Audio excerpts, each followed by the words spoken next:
Okay, this is another video on Exchange 2010, Exchange Server, Microsoft Exchange Server 2010. This is for my class, and we're learning the basics, just beginners, on learning how to use Microsoft Exchange Server. So what we've got here is I've got a Windows 2008 server, R2, right? And you can go in here and go to the Exchange Management Console to take a look at that, all right? Also, I've got POP3 service working. So if you go to the services area window and you scroll down to Microsoft Exchange POP3, you'll see I've got that running. Okay, I've changed it to automatic and I've started it. Okay, and I've restarted a few times by playing with the settings. All right, so I'll open up my Exchange Management Console and talk a little bit about where the server's at right now. Okay, if I go to Client Access, I'm running POP3. And you can see when the pop-up window shows up here, let me scroll this, I'm running POP3, the service is ready, and I've got secure logon as the logon method with transport layer security connection required, so that's pretty nice. Alright, so we've got that working, and I've enabled POP3 on port 995 on my firewall device, on my network firewall device, my router. So it's allowing port 995 secure POP3 to come through.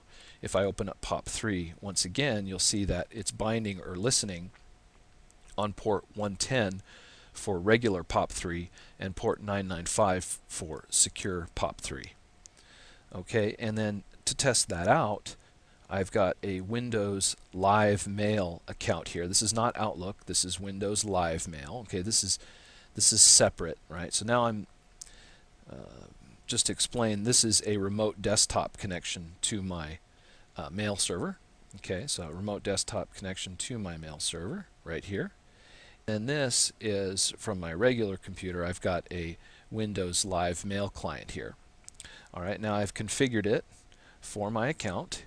All right, and you can see that I've got PopMail working, so I can email to myself. So I'll just demonstrate that really quickly. Dan at dansgames.com, PopMail test, right? And the reason this is a PopMail test is that it's going from a regular mail client. This is not an Outlook client. This is just a regular mail client. So it's using a POP3 protocol. Okay, so and I'll just say here, pop mail test, right? And I'll hit send. Okay, and you can hear that it's actually come through. We don't see it in our inbox yet, so let's go to send and receive, and we'll click there, send and receive, and you can see that it'll show up.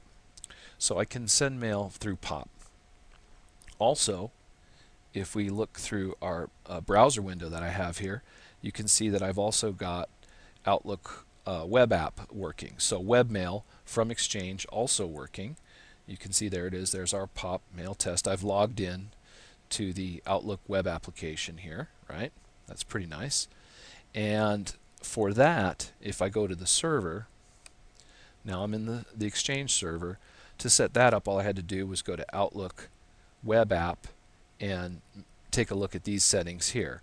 And you may need to configure your external client over here to get that working, right?